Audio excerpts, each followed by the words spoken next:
One of the most common questions we get here at Freedom Tax Accounting is, I got the EIDL loan, but how do I use it? What can I spend the money on? That's what we're going to talk about in this video. Hello from Freedom Tax Accounting. We're an accounting firm where we have been providing quality tax and accounting services now for over 20 years. We are recording this video on June 22nd, 2021, and we always emphasize the date on any recording relating to the EIDL loan because these programs have been constantly changing. So there may be things we discuss in this video that can change as soon as tomorrow. So that's the importance of subscribing to our channel. That way you're always up to date with the most current and correct information relating to these SBA loans, okay?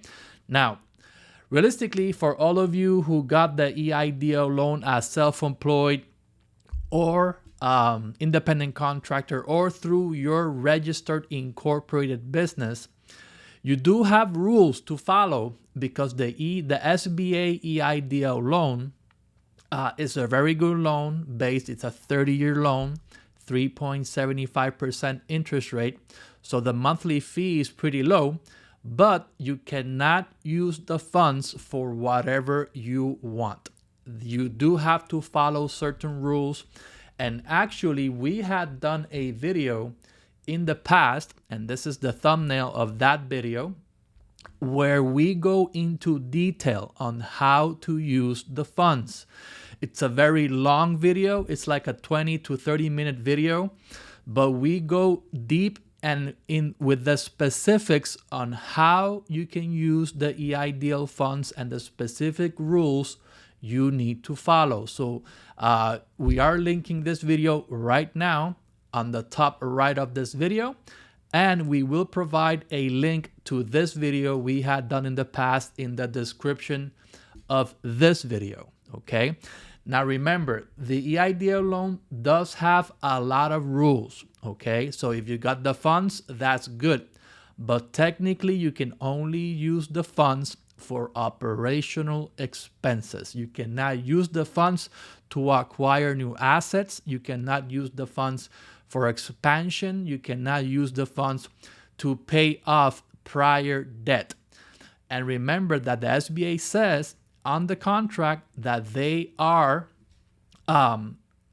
will at some point ask for certified financial statements, and they can ask for these statements every year because they want to check how you have been using the funds. So it's very important for you to know and follow the rules on how to use the EIDL loan funds. And once again, we are providing a link to our prior video that we had done in the past where we go into detail how to use the EIDL loan funds, okay? So go watch that video so you don't break the rules and that you do not get in trouble with the federal government, okay? Now, thank you for watching this video. This is our contact information. Remember that we are a full-service tax and accounting firm. If you need help with your personal taxes, corporate taxes, if you need to open up a new LLC or a new corporation in any state, if you have problems with the IRS, we can help in many, many ways. This is our phone number, or that is the link to our website, and we will happily provide information on any of our services, okay? Also remember that we are part of Freedom Group, where we not only provide tax and accounting, we have other companies that provide immigration services, real estate, financial planning, and insurance. So we can help you in many, many ways. So once again, thank you for watching this video. God bless you. Remember to subscribe to our channel. Okay, like and share this video with other business owners that can take advantage of this information. Remember that we are praying for you, we're praying for your family, and that we are praying for your business, okay? So thank you, have a great day, and God bless you. Bye-bye.